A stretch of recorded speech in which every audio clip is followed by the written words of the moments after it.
ሰላም እንድትቆያችሁ ውድ የዜና ቻናል ቤተሰቦቻችን የሰዓቱን መረጃ ይዤላችኋለሁ። ከእናንተ የሚጠበቀው ይህንን ቻናል ሰብስክራይብ እንድታደርጉና እንደዚሁም ደግሞ አብራችሁ እንድትሆኑ ጠይቃችኋለን። እጅግ የሚገራርሙ መረጃዎች ይዘናል። ሰበር መረጃዎች ደርሶናል። ዋና ዋናዎቹን አስቀድሜ ልንገራችሁ አብራችሁን እንድትቆዩ ማለት ነው። በሱዳን በተፈጠረው ቀውስ ምክንያት በርካታ ባለስልጣናት በዓለም አቀፍ ፍርድ ቤት ሊከሰሱ እንደሆነ ታውቋል።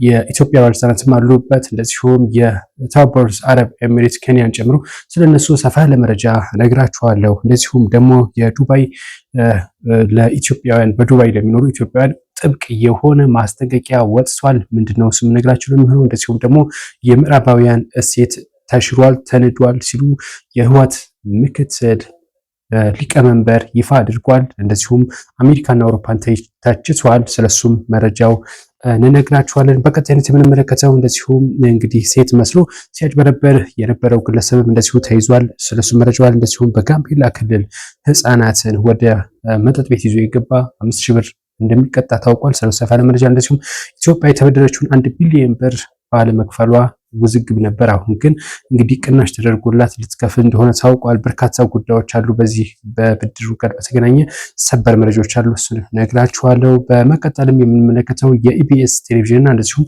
የዘሀበሻ ውዝግብም እንደዚሁ መረጃው በእጃችን ይገኛል።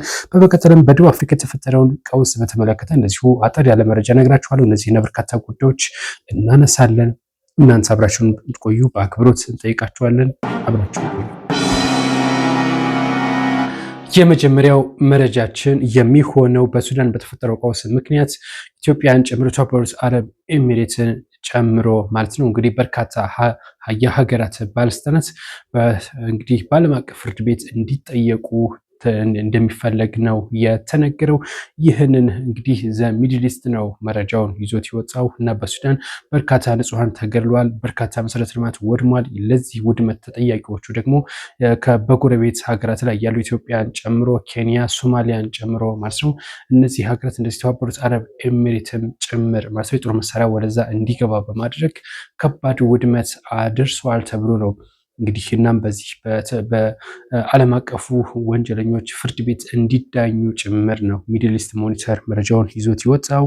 እንግዲህ ኢትዮጵያ፣ ቻድ፣ ሶማሊያ፣ ሊቢያን እንደዚሁም ኬንያን ጨምሮ ማለት ነው እንደሚከሰሱ ሚድል ኢስት ሞኒተር አስነብቧል። ባለፈውም እንደዚሁ ከኢትዮጵያ የተነሳ ድሮን ጥቃት አድርሷል ተብሎ በሱዳን በኩል እንደዚሁ ቅሬታ ሲቀርብ እንደነበረ የሚታወቅ ጉዳይ ነው። በቀጣይነት የምንመለከተው የህወሓት ሊቀመንበርን ነው የሚሆነው። አማኑኤል እንግዲህ ሊቀመንበሩ አማኑኤል እንደገለጹት ከሆነ መልሰው በአሜሪካ እና በአውሮፓ ላይ እንግዲህ ቅሬታቸውን ገልጸዋል። በቅሬታቸውም እንግዲህ የምዕራባውያን የብልጽግና ወይም ደግሞ ያለውን መንግስት መደግፋቸው ትክክል አይደለም፣ ስህተት ነው ሲሉ ነው የገለጹት ማለት ነው። እናም እንግዲህ ህወሓት የወጣበትን መግለጫ አጣጥሏል፣ ተቀባይነትም የለውም ሲል ነው ይህ መግለጫ ምናልባትም የትግራይ ክልልን ወታደራዊ እንቅስቃሴ ያጠነክረዋል እንጂ ወደኋላ አይመልሰውም ሲል ነው እንግዲህ የህወሓት ምክትል ሊቀመንበር አማኑኤል የገለጹት ማለት ነው።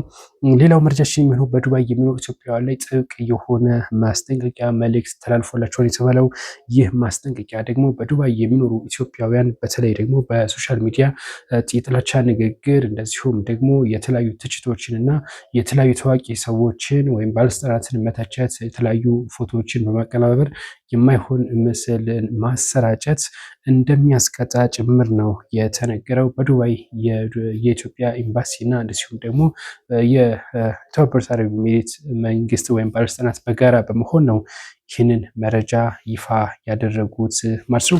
በቀጣይነት የምንመለከተው በኢትዮጵያ እንግዲህ በርካታ ብድር ተበድራለች። 1 ቢሊዮን ዩሮ የተበደረችው የዩሮ ቦንድ አበዳሪዎች ጋር ማለት ነው። ይህ ብድር እንግዲህ ለ2 ዓመታት ያክል ያለ ክፍያ ቆይቶ ነበር።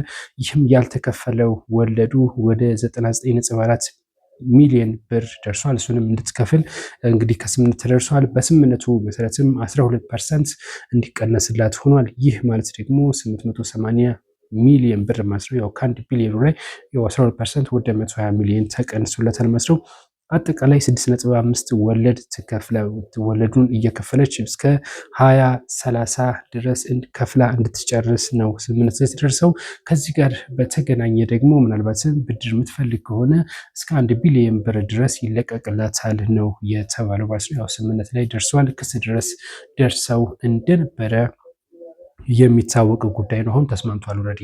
በቀጣይነት የምንመለከተው ሴት መስሎ እንግዲህ ብዙዎችን ሲዘርፍና የተለያዩ ወንጀሎችን ሲፈጽም የነበረው ግለሰብ በቁጥጥር ስር ውሏል ሲባለው ይህ ግለሰብ በአዲስ አበባ በየካ ክፍለ ከተማ ወረዳ 5 ነው የተያዘው።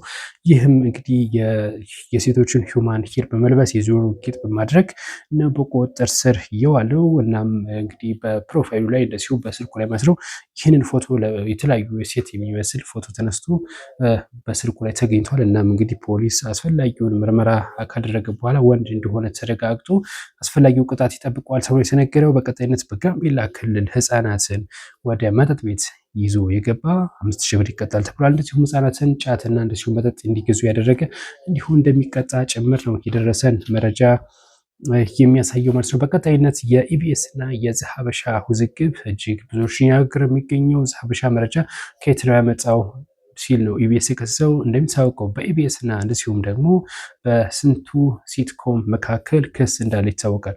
ያንን ክስ በማስመልከት ሰፋ ያለ ሀተታ ዘገባ የሰራው ዘሀበሻ ከኢቢኤስ ጋር ተጋጅቷል። ኢቢኤስ ዘሀበሻ ዘገባውን ከየት አመጣው ሲል ነው እንግዲህ በፍርድ ቤት ኢቢኤስንም ተጨማሪ ከሷል። እንደዚሁም በስንቱ ሲትኮም ያው ተካሰው እንዳሉ ይታወቃል።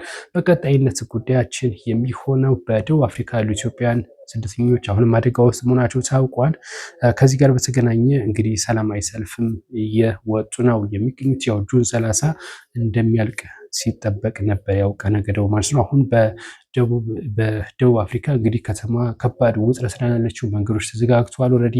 እንደዚሁም ደቡብ አፍሪካም ያለው ሁኔታ እጅግ አሳሳቢ ነው ተብሏል። በርካታ እንቅስቃሴዎች የለም፣ የትራንስፖርትም አገልግሎት የለም ነው የተባለው።